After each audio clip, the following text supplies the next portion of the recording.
Well, we have woken up. The good Lord has allowed us to see another day.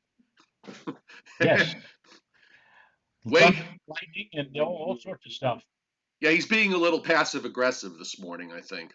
So, Yeah. welcome everybody to Sunday morning's coffee with Cioffi. Before we get started, I just want to let everybody know. So, pay attention, okay? If you're on the chat board, stop chatting and pay attention, okay? So, uh, as we've been saying for the last couple of weeks now, YouTube is not sending out notifications like they usually do, and this has to do with the fact that everything there is being basically run by machines, and there are fewer humans. I imagine that the load factor, because that plays a role in um, the notifications going out, the amount of people sending out notifications on Google, on the YouTube system at the same time determines whether those notifications go out at all or not.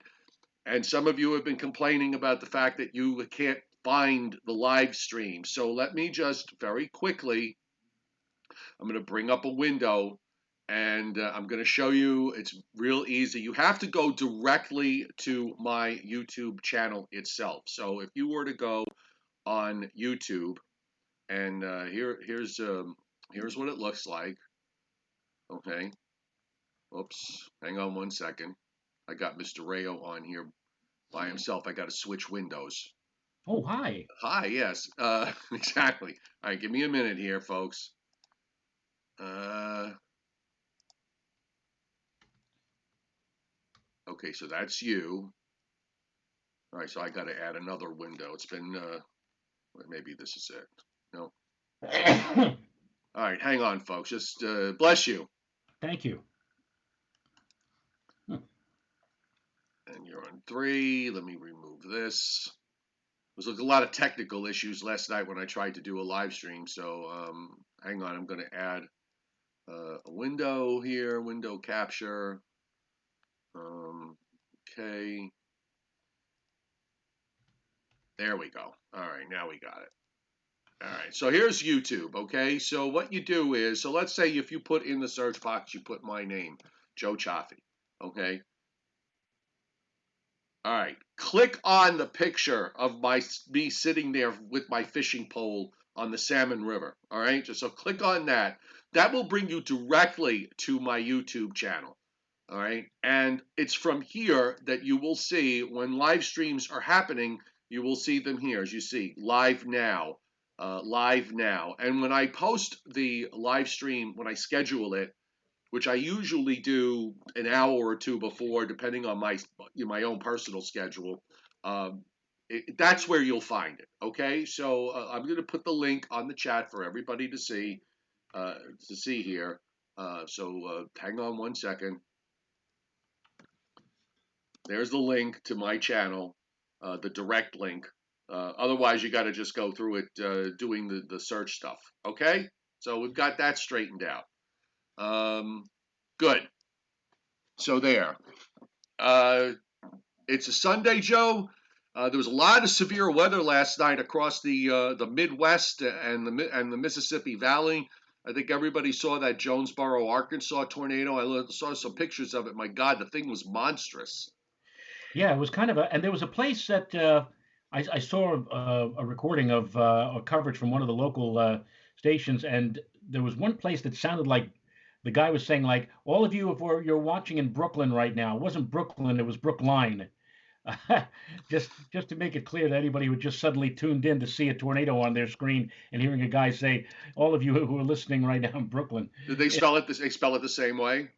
I know. It's like Brookline, but the way the guy was so excited, and Oh, like okay, I got trying to you. get the information out that it sounded like Brooklyn. And in fact, I think it was who was it? It was whoever was doing the news last night. I think it was Jose Diaz Belar on NBC said, for all of you who are watching, he's saying Brookline, not Brooklyn. So Hmm.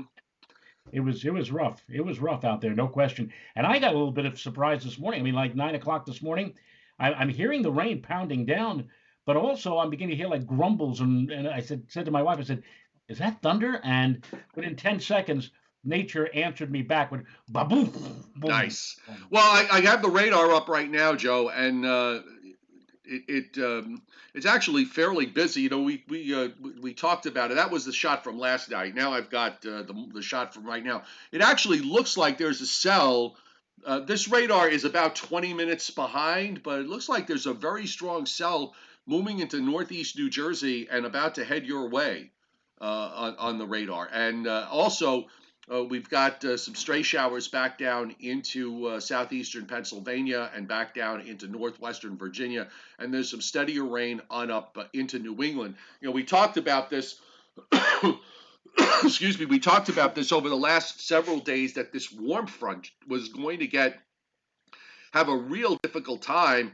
And on the 12Z map this morning, Joe, it's doing exactly that. There's a little bit of a frontal wave east of New Jersey, and the front kind of meanders down into southern Virginia and then turns northward up through western Virginia, western Pennsylvania, and then swings east into southern Michigan. So your warm sector is setting up from the Carolinas and then going northward into Ohio and western PA, at least for now.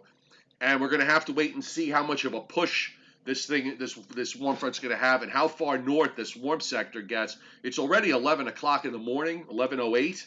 I'm starting to wonder whether is this thing going to make it up even into southern Pennsylvania.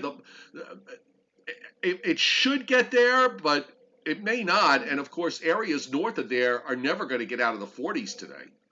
Yes, absolutely. This is what we were talking about a couple of days ago. I'm looking at the radar.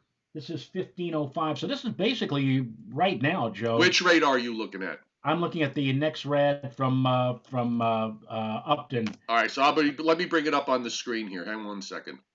And It seems like right now that area in northeast New Jersey that you were talking about now is actually passing to my south, but really hammering north central and central Westchester with some significant rain and probably some lightning and thunder as well. So it looks like I'm missing out on that load, but who's to say what's going to happen between now and let's say maybe the end of the day? Again, rather unusual to get such significant, and I could see the line that passed through my area now into moving into central Connecticut. yes. That's the area that, and it's missing you. It's passing to your north. Yeah, you're looking at it close, Joe, on Route 84 on that line that passed through you. It flares up. A very small patch of red develops. It flares up for about half an hour. You must have caught it right at the developing phase, Right. where that's usually when you're in when you have thunderstorms. When they're in the developing phase, that's when they're potentially their most violent. So you got to experience that. Of course, now that cell peaked out apparently, and it's waning a bit as it moves toward. It looks like it's probably near where 84 and 91 intersect. I No, it think wasn't. that's no, that's Route 8. I'm sorry, Route 8 in Connecticut. It Go ahead. wasn't waning. It wasn't waning a bit. It was waning quite a bit. Oh, okay, very good. All right, gotcha. All right, Da-da-da. you caught me. Yes. You caught me. So Yep. the severe weather risk now for this afternoon, with that round of comedy now having played out, the severe weather risk per the Storm Prediction Center is central New Jersey south into northeastern North Carolina and northwest into western New York, much of Pennsylvania, and into Ohio. And you've got that slight risk area in the western half of Pennsylvania and western New York. But if you see how the SPC has the northern line of the marginal risk, that's sort of how the warm front's going to line up today. So I think if you're north and east of there, again, you're going to have a tough time getting out of the soup. If you're south and west of there, as you go down into, say, southern Pennsylvania, and particularly as you head into Maryland and Delaware and northeastern Virginia, we are going to see, temperatures in some of those areas are going to get up into the 70s and 80s. So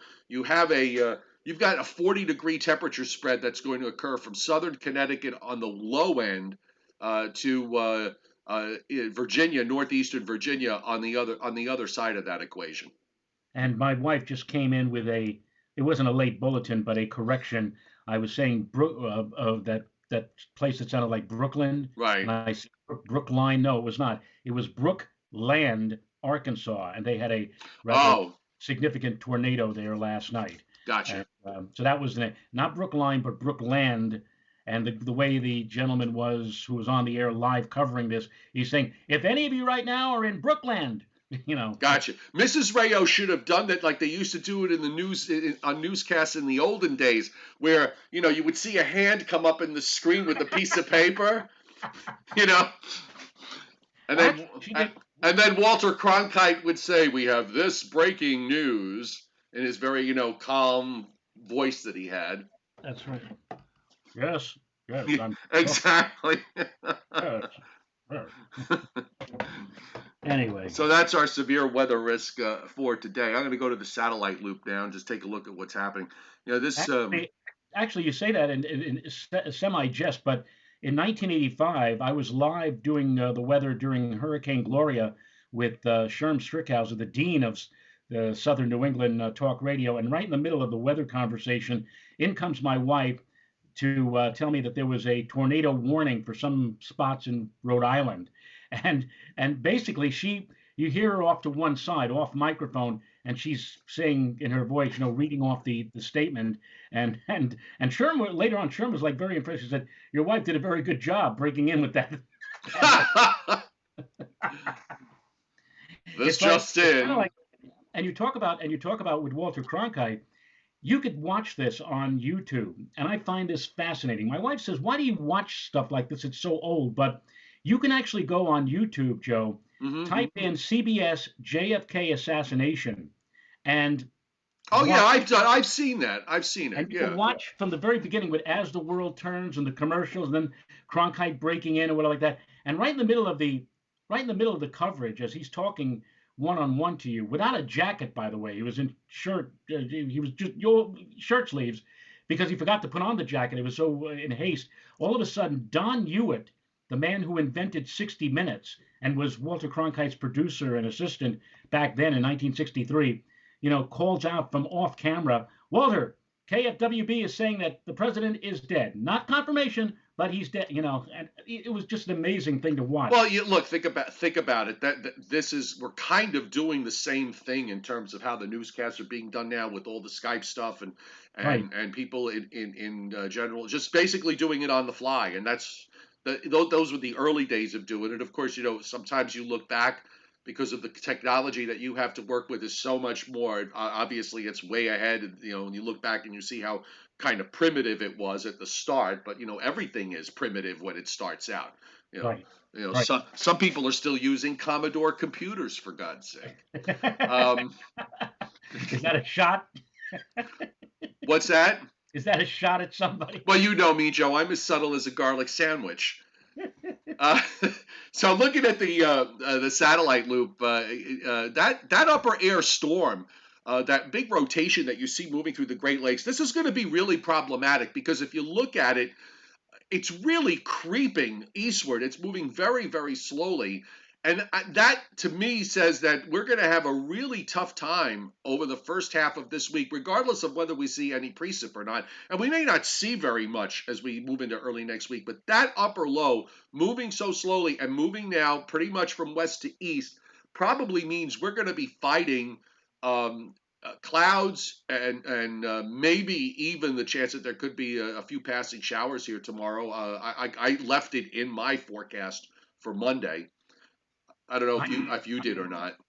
no, I would have. Well, I didn't do a forecast yet, but I remember from a day or two ago, rather than just go clearing or developing sunshine, I think we'll probably start off the day with some sun and then see a lot of clouds pop up and again give rise to some widely scattered shower activity during the afternoon. Self-destruct sunshine. That's the way I. Yeah, I always like to put it up. Yeah, ineffective self-destruct sunshine. The only thing is, if you do get a few breaks of sun, since the air behind this initially is not that cool, we're gonna have to wait till Tuesday for that.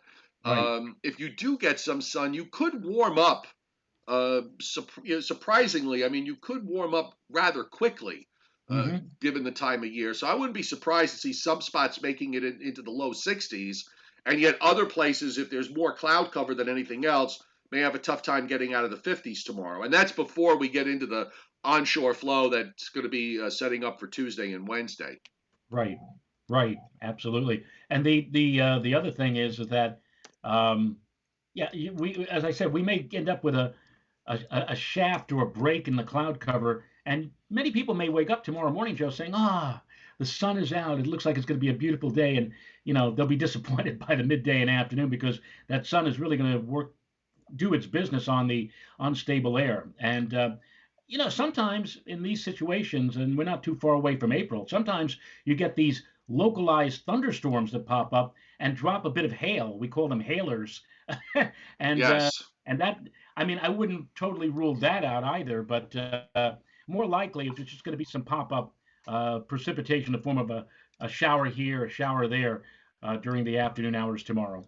I'm just noticing because I've been slow to getting on headlines this morning to just to kind of get some information that Jonesboro tornado had, thankfully, no fatalities but 6 injuries. But it was very impressive from what you saw on uh, what you saw on the video Right. of all of it. I'm also on SPC's page. I'm just trying to see if there's anything, about what was it, EF2 or an EF3 or what it was. Uh, this is what kills me. When you want it, it's not there, and then I don't have the patience sometimes to look for stuff.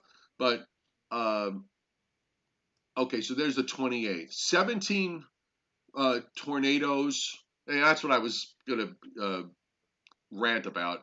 Whenever I'm looking for the map, it never shows. I can't seem to find it. When I don't need it, it's always right in front of me. But it looks like, at least for yesterday, there were 17 reports of tornadoes, 152 reports of, I guess, a wind in excess of 50 knots. Hail reported in 113, with a total of 282 severe weather reports. And if I'll bring up the map here for everybody to see. Hang on. Let's.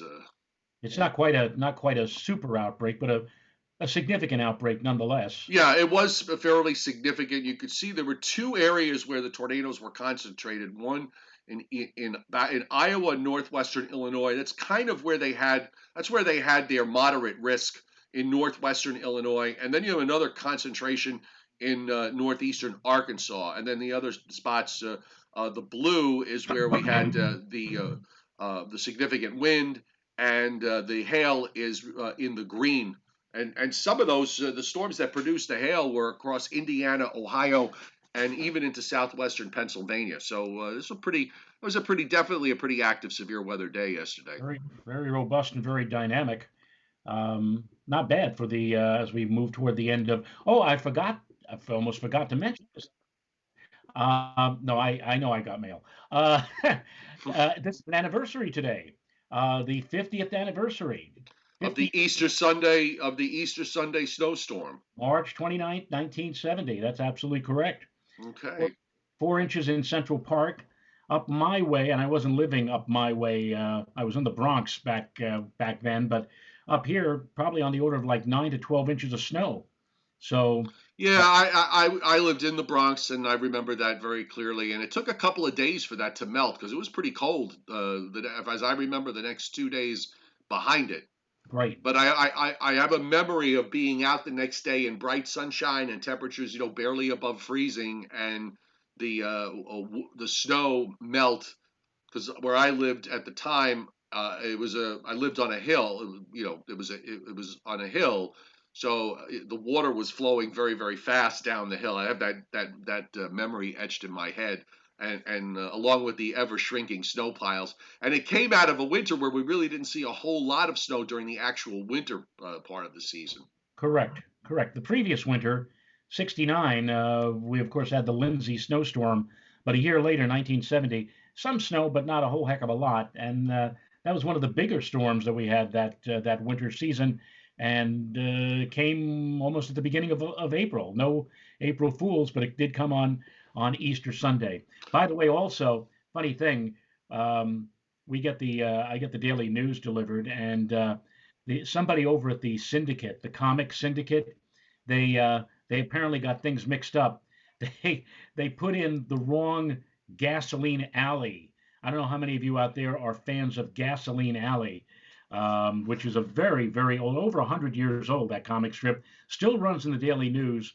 But if you got today's Sunday newspaper and saw the Sunday comics, you will see Walt Wallet, who presumably they actually go by actual ages. The characters in the comic actually age, and Walt is like 115 years old.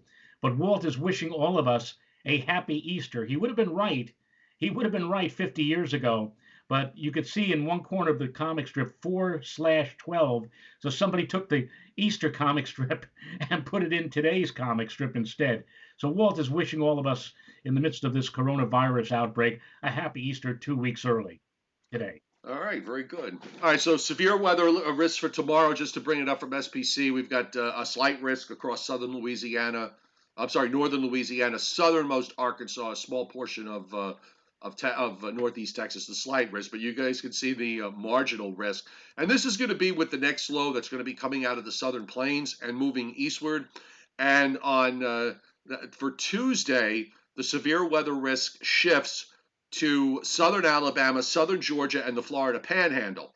And that's because this low is going to be taking a track pretty far to the south. If you notice where the northern extent of the thunderstorms are from SPC's forecast, only into South Carolina, the northern half of South Carolina is outside the thunderstorm zone. So that tells you what's at work here.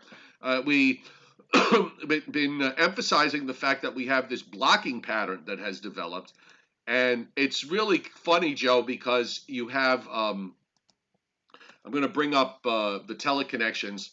And after a winter where we saw a record positive NAO, okay, we are where we had these strong westerly winds across the Atlantic. Right now, we have an absolutely off the wall NAO, North Atlantic Oscillation. It's several standard deviations from the mean.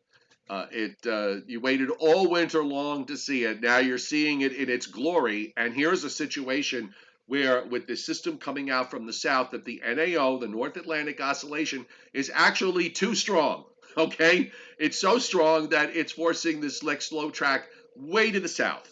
And by the way, this is also one more time where the European model was trying to show this low further north, but in a situation like this, there would have been probably some colder air around, or at least enough cold air aloft to maybe bring some snow here for the middle part of next week. And once again, it had it in a couple of its runs back 5 or so days ago. Once again, Right. it fell down, and the GFS actually was better with trying to show this surface low being much further to the south. Yeah, this hasn't been the Europeans' winter. Let's put it that way. A lot of more often than not, big storms being projected like 5, 6, 7 days in advance. But when the thing finally got here, it was nothing of the sort. By the way, one of the interesting things I'm noticing here about the teleconnections, well, two things. One is the rapid, well, let's talk about three things. The rapid ascent of the NAO to the neutral line around April 6th or 7th is going to coincide with a rapid ascent of the Pacific North America Index to the neutral line around April 7th and 8th. And all through this, if this is correct, the East Pacific Oscillation, which I've always said that if in terms of colder than average temperatures, you want to see that EPO being negative. Well, guess what? It's going to be strongly negative pretty much for the next couple of weeks, after today anyway. So, I mean, it looks like we're going to have a chilly pattern, maybe into the middle part of April, outside of the odd day here and there. But in general, that we're going to have a chilly pattern overall for the next couple of weeks. Right. I said on Friday that the 3 to 4 week experimental probability for temperature and precipitation from the Climate Prediction Center has below normal temperatures for our area right on through the middle part of April. So they must be looking at what you're looking at, Joe, and the suggestion that we will have a protracted spell of of unseasonably chilly or unseasonably cold weather. It took the better part of the winter. In fact, it did take all of the winter finally to get this pattern. But finally, now that we're into April, it looks like that's going to be the story for a while. Now, watch everybody as we. I'm going to bring up the upper air. We're going to take a look at what's happening this week, and you can see clearly the huge difference. If you've been here regularly all over through the winter months, and when we showed you the jet stream, the utter difference in what's out in the North Atlantic for the first time, really, since late last November, we have higher than normal pressures in the North Atlantic building up into Iceland and Greenland, and that really basically suppresses everything, suppresses the whole jet stream pattern to the south. The issue that remains is along the west coast, because you still have a fairly deep trough here. Now this is what the upper air looked like this morning.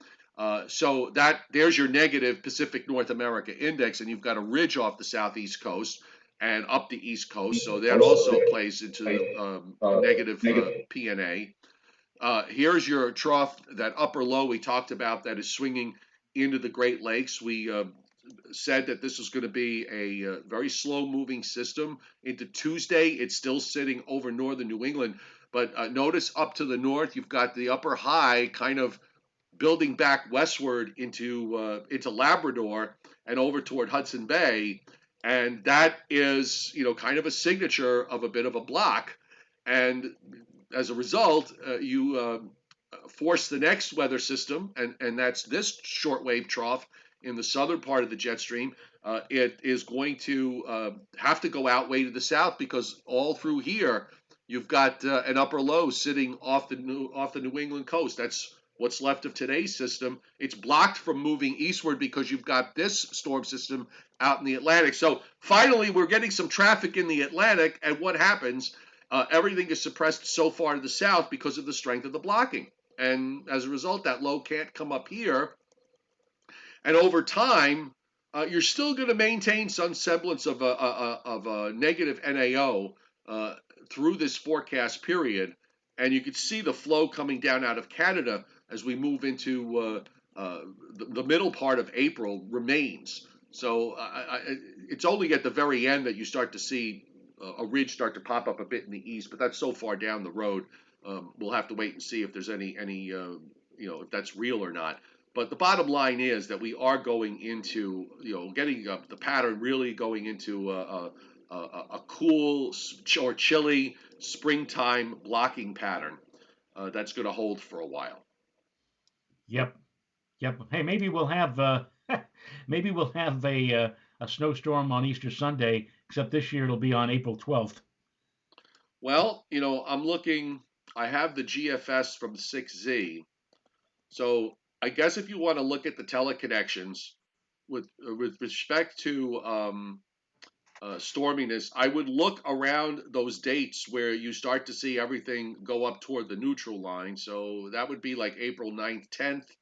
I mean, it's not it doesn't say where the storm is going to be, and obviously there's a whole lot of other things that come into play. But I get we kind of want to watch this rapid rise of the NAO from minus 300 to plus 100 over toward the April 9th, 10th time frame, or a little bit beyond that. Same for the PNA, trying to go toward the neutral line around the same time. So when we look at the surface of what the GFS is doing with all of this, so first off, let's start with the fact that this warm front is not going to get through here today, for here anyway. When I say here, I mean you and me, Joe. Right. It will make it probably maybe into southern New Jersey, southern Pennsylvania, certainly points south of there. You see how the low hangs around near Lake Ontario tomorrow, spinning around. So you probably will have some clouds and showers. And now your system from the southern plains comes out. It comes out much weaker because the first system's suppressing it. That goes away. Looks like we could see maybe some real improvement toward the end of the week and into the start of next weekend. Although then the next cold front times out. And I'm seeing that the GFS at least, and I didn't look at the European, around April 7th or 8th, has some kind of low coming out of Oklahoma and then redeveloping in eastern Kentucky, and then kind of translating eastward. This is how the block functions, folks. If you watch this, if this verifies, lows try to go up to our west, but the blocking is to the north. Higher pressures across much of Canada, both eastern and western Canada, suppress everything, and the surface low winds up going by to our south and east. Fairly busy pattern though, and of course, right around Saturday, April 11th, it has a wrapped up gale center sitting. How deep is that pressure? Is that a 977 low east of Atlantic City and a 980 low in Cape Cod on Easter weekend? Well, I'm I not. mean, that's obviously it'll be gone on the next run, or it'll certainly look different. But it does at least lend to the concept that our weather is going to probably still remain the pattern's going to still remain relatively busy going forward. Right, right. And I'm looking beyond that. Whatever happens, let's say around the 11th or 12th, behind it, there's quite a wound up system up in eastern Canada by about the 13th and 14th. Again, if you want to believe 15 days out or so, and the pressure gradient very tight across the northeast. So, might I say blustery and cold weather for the middle part of April? If Oh, you mind, Travis, you mind. you might. Ah, oh dear me. So that pretty much kind of wraps it up. Scott Briller, the chairman, had a very interesting statistic. And actually, I did see something. I think Bill Goodman sent me something yesterday regarding this. But the emergence of this is all related to the coronavirus. So the emergence of the coronavirus, if you want to compare it to when the Spanish flu occurred in 1819, Scott points out that in the subsequent winter, 1918. I'm sorry, 1918, so 1718. Right. So in the winter of 1819, we wound up with above normal snowfall in New York City. Had 46 inches of snow. Of course, that's just one spot, but I'm guessing I'm gonna make the assumption that it was above normal for a chunk of the Northeast anyway. Well, So that was an interesting fact. But what the article pointed out was that this particular article pointed out was that the emergence of La Nina, and I didn't get a chance to read it. It was kind of in the he just kind of gave me the headlines on it. But I'm going to go ahead and read it later today. That the emergence of La Nina might prolong the virus hanging around in the later spring months and in the summer months if the La Nina does emerge, which it is forecast to develop. So I thought that was well, pretty interesting. it's forecast to develop. Whether or not it's going to Whether be it does or not remains to be seen. if it is a La Nina, will it be a weak La Nina or does it develop into a strong La Nina? Here, I'm holding up to the camera right now.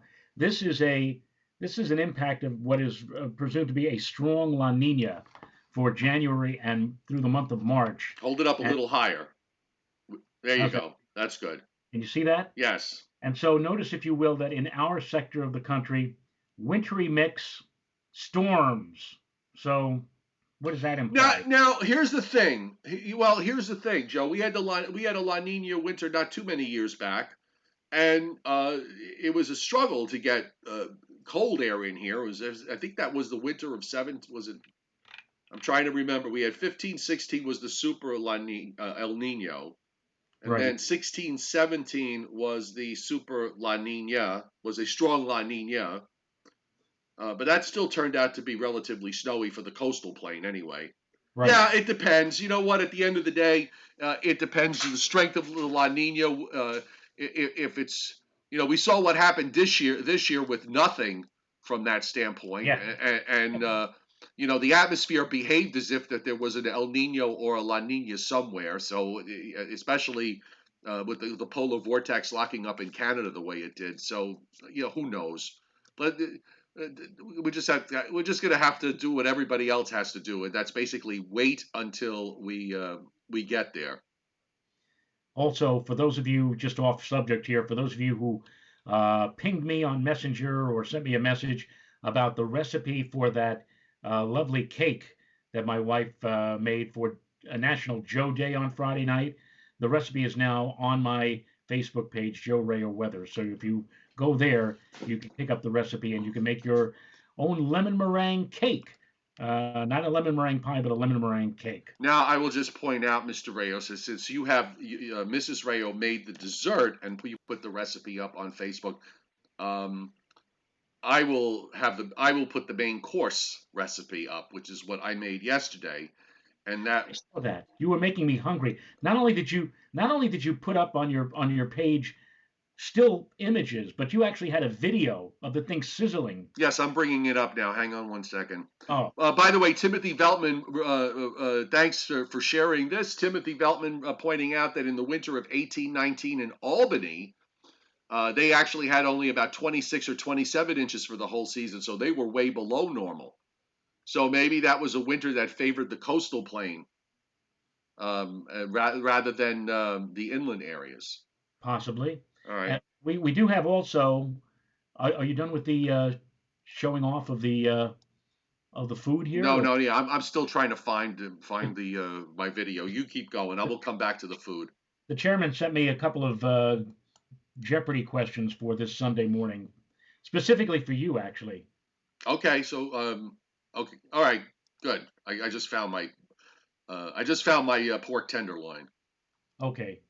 Everything is running so slow. Come on. Well, everybody's on today. Everybody's No, but busy. that's not an excuse. They need to get off because our show is on. Don't they understand that we're vital to the survival of the nation? For Christ's sake. That reminds me of when we were at FiOS a couple of times. We always had problems with connectivity there. Everything was exceedingly slow. Well, we won't even remotely speculate on the reasons for that. other than, other than to say that we couldn't get a wireless signal where we were. So if Right. so You, that you sort could of be on the top of Mount. You could be on the top of Mount Hood and get a clearer signal than you could down in the basement where we used to work. Ah, there's the tenderloin right. there. Oh, You can hear so the why do you, yeah. That is though that's my pork tenderloin yes. sizzling away. So let me just show you this a couple of still shots here. So the recipe is on. It's actually very easy, and with that I made a medley of potatoes, carrots, and celery roasted in the oven. Okay, Right. so I have the recipe for both. I would just respectfully point out, ladies, because guys won't usually don't do this. I have never given a guy to the guys that I've given my recipes to when they've asked, they have always followed it to the letter. Okay, I have I have had to actually make women that I've given my recipe to swear by everything that is dear to them in their lives that they will follow the recipe exactly as written, okay, and not change and resist the temptation to change something because you think you're going to make it better. You can do that the second time around or the third time around if you want to experiment.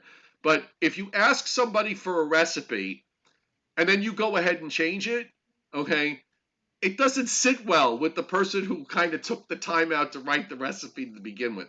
And let me give you two instances, both involving. I have a procedure and recipe for making pulled pork out of pork shoulder. Okay, Right. and the thing about it is, the most important part of it is how you cook it. You cook it in an oven for 12 hours, okay, at 215 degrees, 215 degrees. You can play around with the temperature, okay? But that's kind of how you have to do that, all right? You need to use the whole pork shoulder, which is a big piece. It's like 10 or 11 pounds. You'll be having pulled pork sandwiches for quite a while if you like to do that. All right. So I kind of put this whole recipe out, and I gave it to one friend of mine, and he loved it because I had made it for dinner once, and he gave it to his wife to make. And then I asked him, well, how did it come out? How did the pulled pork come out? He says, I don't know. It didn't come out quite the same as yours. And I said, what happened? I said, did the wife follow the instructions like they said? Now, did she cook it in the oven at 215 degrees? No, she cooked it in a crock pot. Okay, Oh, and then and then talk about stabbing me in the heart. All right, she cooked it in the crock pot and put ketchup in it, oh, and then had the audacity to say to me in person afterward, after I wrote the recipe out by hand, had the audacity to say to me, "I just can't understand why you didn't come out the way yours came out. You think maybe if you followed the instructions that would be the case? Okay, you." And the other one was something similar. But I suggested, first off, I said, you need to get the whole shoulder. You can't get a half shoulder. So what does she get? She gets a half shoulder. First right. mistake. Second mistake, she cooks it in the oven, but instead of cooking it at 200 to 215 degrees for 10 or 12 hours, in her case, it would have been less, she cooked it at 350 degrees. Okay. You basically, and so when it was done, you basically needed a saw to cut the meat off instead of having it just simply fall off the bone.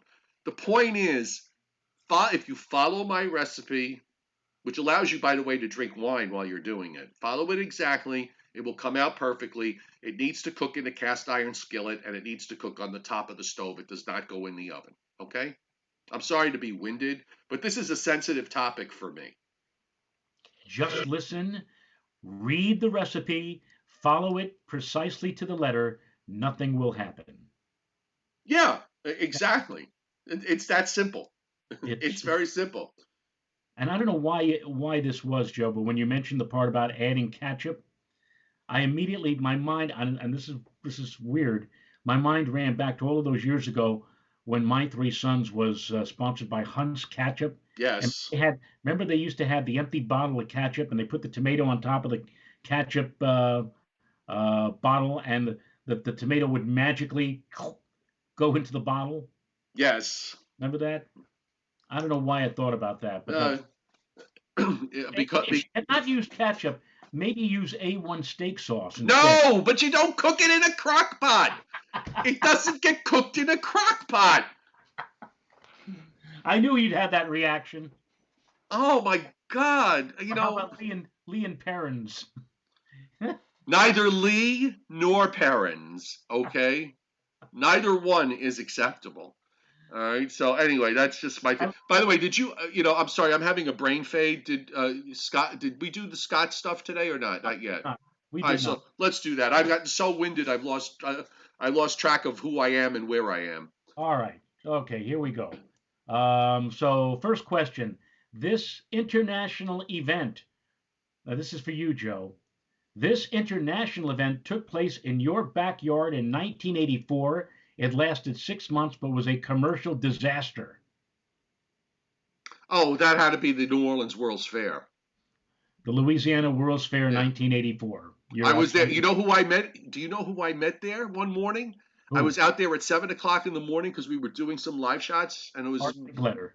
no, no, no. Listen, even better. And she was so gracious and so nice. Carol Burnett. Carol Burnett. Wow. Yes, it was Wow. now this her show had only been off the air about 5 years at that point. But to meet her, I used to watch the show every Saturday night. It was part Oh, of, yeah, we all did.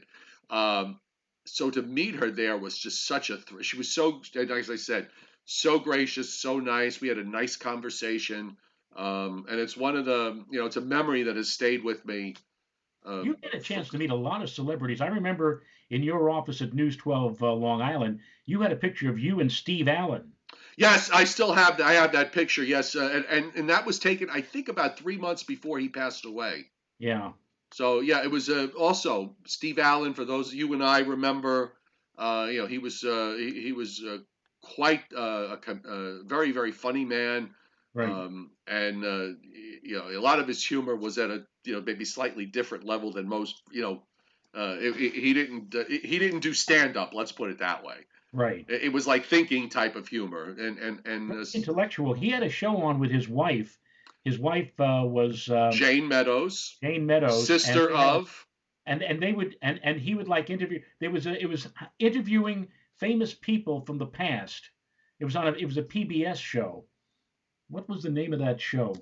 Again, it was he was more of an intellectual as opposed to being just a flat out comic or somebody funny. Although he was the first, I think he was the first host of the Tonight Show. He predated even Jack Parr. It was Steve Allen, Jack Parr, and then came Johnny Carson, and everything changed after that. Yeah. But Uh, yeah, exactly. Everything did change in a big way after that. Carol Burnett is doing commercials for Me TV. Yes. They No, actually have one where they do it in black and white, where she's sitting on the stand being Perry Mason. I've seen that. like Perry Yes. Mason. Isn't that And amazing? the Twilight Zone too. Yeah, sometimes when I see those commercials like that, it's hard to tell. You know, in that one clip, there's a clip where Raymond Burr says Rod Serling is a friend of mine. Right. Okay. Now I watched that and I'm watching his lips move, and it does look like it's a clip of him actually saying that. So I don't know whether they had done something back in the late 50s and 60s with maybe some sort of cross promotion or promo that they cut and someone got a hold of that video, or if that's all like doctored. The computer doctoring that they can do sometimes is so good. Most times it's so good you can't tell what's real and what's not. Well, there was actually one Twilight Zone episode where like late in the storyline, the characters, the actors, they come out of character and actually start addressing Rod Serling. Rod Serling is actually part of the story toward the end. I don't remember what episode it was, but and maybe that came out of that with Rod Serling as a friend of mine. It's But kind of amazing. go ahead. You want the second Briller Jeopardy question? All right, hold on one second. Let me just say, Rush LaChapelle says to me, any good recipes for peanut butter and jelly sandwiches? This is your opportunity to get creative, Russ, and impress those that you are in the house with. So try my pork tenderloin recipe. And by the way, if you can get those pork tenderloins, if you go to Costco, they're $1.99 a pound, and they come in a 4 pack. If you go to the local supermarket, you might pay as much as $6 or $7 a pound, and it's an incredibly lean piece. It's basically the filet mignon of pork. The other thing I just wanted, Danilo Evangelista says it looks like La Nina is already developing. There's a note of sea surface temperature anomalies already cooling off the coast of South America and the East Pacific, and this is what is being indicated with regards to the La Increase Nina coming up precipitation. for the summer and the increased activity for tropical storms and hurricanes. So, okay, go ahead with the next round of Briller Jeopardy. Number two, New Orleans records many 90-degree days. How many do they average in a calendar year? Oh yeah, it is New Orleans, by the way. It's not New Orleans. My ears like cringe when I people say New Orleans. Remember in the Penguin episode with Bugs Bunny? Ah, this New Orleans. Yeah, Think I'll stick around for the Mardi Gras. the Mardi Gras. Yes. Okay, so how many 90-degree days in a given summer on average? Yes. Okay, so I'm gonna say, uh, well, 30, 30, 30, 30, 30, 31, and 30. Or 31 to. I'm gonna say 100. Oh, a little bit off, Joe. 71. 71. 71 days. Well, let's rephrase the question to rephrase the question to how many days does it feel like it's 90 or higher in New Orleans? Exactly. And the answer is probably more like 120. Yeah. Um, Yeah. yeah, Well, there's some I guess because of the early part of the in June and the early part it's the average high is like 89 or 90. And actually when you look at New Orleans averages in terms of temperatures, they don't go up to like 97, 98. They're mostly upper 80s and low 90s right. through the period because a lot depends, there's almost always a thunderstorm in New Orleans in the summertime in the afternoon. Okay, there's it's virtually 100% chance of one happening every single day. So that probably, depending on the timing, probably holds knocks off a couple of degrees on the temperatures. Right. And there you go. And they know how to have thunderstorms out there, by the way. In Florida, on the Florida Peninsula, the East Coast usually has kind of that type of pattern, New Orleans type pattern, upper 80s to around 90. Rarely do they go much above 90. But on the west coast of Florida, let's say Fort Myers and Naples, that's where you see the temperatures climb, low 90s, mid 90s many times during the course of the summer season. Um, yeah, Christinapedia says is asking me if I like Costco's rotisserie chickens. They're awesome and only $5. Yeah, they're okay. I mean, let me put it this way: for me, it's far easier for me to just take a whole chicken, season it, throw it in the oven, and let it cook for an hour and a half. And because I really, I try not to overcook things. I think that's one of the biggest mistakes everybody makes, especially with chicken, is that they overcook it. They've scared people to death with regards to, you got to make sure you cook it. It's got to cook to 170 degrees. But the thing that they don't tell you is when you're cooking a whole chicken in the oven, it's been sitting in there for an hour and a half. If you wait to take it out at 170 degrees for the breast temperature, in reality, it will, while it's sitting on your stove and resting, it will continue to heat up to almost 180. And that's what dries out your breast. What you really kind of have to do, and it's a little tricky, but you want to get it out of the oven when it's maybe at about 165. So, and then just let it rest for about half an hour or 40 minutes, Right. because that finishes it all off, and then you've got delicious, tender, juicy breast meat instead of shoe leather breast meat. And but if I don't have time, and I'm at Costco and there's a rotisserie chicken, I bought it in the past, and it's fine. It's perfectly fine. But again, I rather cook it on my own. Um, What are you doing on this channel? You should be on the Food Network. yes. Uh, Actually, oh my the God, Joe, are oh you my a fan of passion pe- for Are Food you Network. are you a fan of peanut butter and jelly? Because I'm not. I'm not a big fan of peanut butter and Because jelly. Peanut butter, yes, but Mark G says he heard people actually fry everything.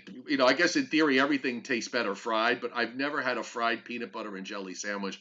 And being that it's funny. I love peanuts, but I'm not crazy about peanut butter. I really don't care for jelly because I don't like most things that are sweet.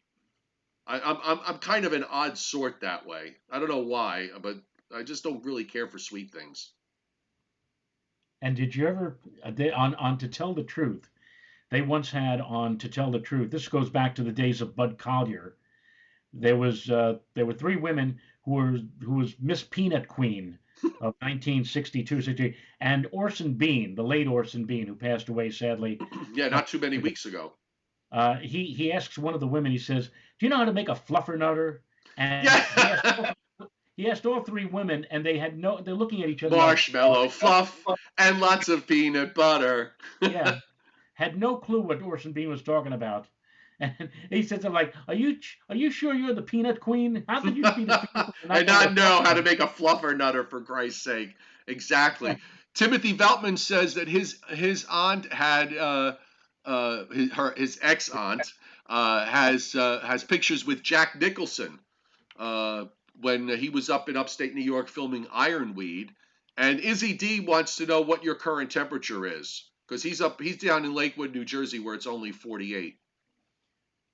The last I looked, it was when it was raining cats and dogs on my Davis weather station. The last I looked, it was like 44 degrees. So uh, it's You're not in too the much soup. different. It's not too much different from down in Jersey right now.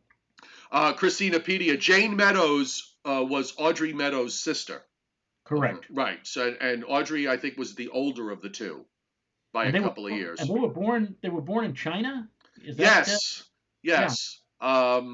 Because they're, yeah, I remember reading about their early life. I just don't recall the specifics. Um, I think their dad. Well, I want to say their dad was in the army, or that also could be another pair, a feuding pair of sisters. Well, one of them is dead. Is Olivia de Havilland and Joan Fontaine, Hmm. and they also, I believe, I'm going to say India. in their childhood because their father was somebody in the British Army or something. Yeah. Of course, they had this huge feud that lasted like 60 some odd years, and Joan Fontaine died a few years ago at the age of 96 or 7. And Olivia de Havilland is still with us. She turned 103 this year. God bless her. Another person who turned 103, I think about a week or two ago, was Vera Lynn, and Vera she's Lynn. she's a is it Dame or Dom Vera Lynn? She's from She's a Dane if she's in Brooklyn. She's a Dom if she's in England. ah, ah. Anyway, she's 103. She sang a lot of war songs back during World War II, including one of my favorites, "We'll Meet Again." Kind of sad song, but she's still she's somebody called her the Stone Age Madonna. Really? The name is very familiar. Yes. I'm just checking here. Russ Chappelle's current temperature is 98.6. I did notice a couple of people are having competitions at home that everybody takes their temperature, and whoever temperature is the highest is the one who cooks. Right. Okay, but I would think that you want to be safe, just want to do it the other way. Whoever temperature is the lowest gets to cook. Maybe that's what it was. Maybe I got it backwards. Whoever you take your temperature, and whoever's temperature is lowest is the one who cooks for that day. Frank Riccio says that Olivia de Havilland is 104. She just turned, or she's about to turn 104. That's according to Frank Riccio. Oh, she must be about. I think she's about to turn 104 then. Maybe. My God. Oh, God bless her. Mrs. Rao is a fan of peanut butter and Nutella. Nutella. Nutella. Yeah. Yeah. I'm not a fan of like I said. I mean, I'm okay with peanut butter, but it's not something I run out for. All right, look, Olivia de Havilland is 103. She was born July 1st, 1916, so she will turn 104. All right, 3 months. In 3 months. God and bless she was her. born in Tokyo, Japan, believe it or not. Okay, so maybe that's where they were. I got these are things I used to have instant recall of stuff, and I don't have it anymore. It's very frustrating. Well, that's why Wikipedia exists for people like you and I who are losing it. Yeah, exactly, or have lost it. Or have lost it. Right. All right, that ends our Sunday show, folks. We've covered everything from movie stars to food, to giving you a few ideas of what to eat. Mrs. Rao and her wonderful her wonderful cakes. The recipe for that is on Joe's Facebook page, Joe Rao Weather. Is it on that one or on your personal? It's on Facebook, Joe Rao Weather. And by the way, while you're thinking about Joe Rao Weather, go over to my YouTube page, Joe Rao Weather. Joe, we're this close to getting to 700 subscribers. So why don't you tell you folks who are watching, tell a few friends, say, hey, subscribe to this page. And by the way, if you have some young children, we still have the snow book tutorial or reading on there as well. So there you go. And on my end, I'm trying to get to 10,000. So do the same thing. Joe Cioffi is my YouTube but you're channel. king of media, so. I am, sort of. All right, have a great day, everybody. Social distancing, okay? Make sure you keep practicing your social distancing. Very important. And we'll see you tomorrow night. Good night, everybody. Have a great day. I always the Sunday show when I say goodbye, I'm reflexively always saying good night. Well, they're in this situation right now. Every day seems like the same day. Every day feels like a Sunday. All right, see you guys later. Bye.